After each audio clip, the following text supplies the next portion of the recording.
কাকায় নাকের মধ্যে কি যে একটা ডলা মারে। চাচা নাক পরিষ্কার করার পরে যখন এই মাটন লেগ রোস্টগুলো ধরে তখন নাকি আরও বেশি মজাদার হয়।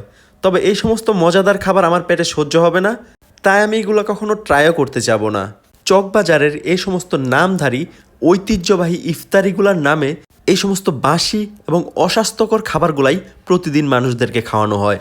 তবে এই জিলেপিগুলো আমার কাছে বেশ ভালো লেগেছে, কারণ ভাজার সঙ্গে সঙ্গেই প্রায় সবগুলা জিলাপি শেষ হয়ে যাচ্ছিল।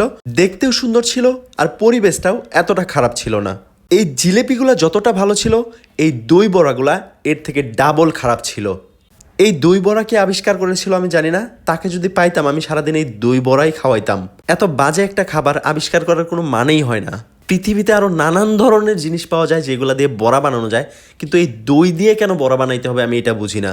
এই চকবাজারের অর্ধেক ইফতারি প্রায় অবিকৃত থেকে যায়, আর পরের দিন সেইগুলোকে আবার তেলে ভেজে মানুষদেরকে খাওয়ানো হয়। তবে সেটা আবার পরের দিন শেষ হয় কিনা তাও জানি না, এর পরের দিনও চলতে পারে। এরা শুধু ভাজা পোড়াতেই সীমাবদ্ধ থাকেনি, তারা আরও বানিয়েছে নানান ধরনের লাচ্ছি, শরবত, যেগুলো খুবই অস্বাস্থ্যকর এবং টেস্টবিহীন। তবে এই আচারগুলো মোটামুটি ভালোই ছিল। শুধুমাত্র এই আচারের জন্য আমি নিশ্চয়ই চকবাজারে যাব না, কারণ এই টাইপের আচারগুলো আপনার আশেপাশে খুঁজলেই পেয়ে যাবেন। আজকের মতো এতটুকুই। সবাই ভালো থাকবেন, সুস্থ থাকবেন। আল্লাহ হাফেজ।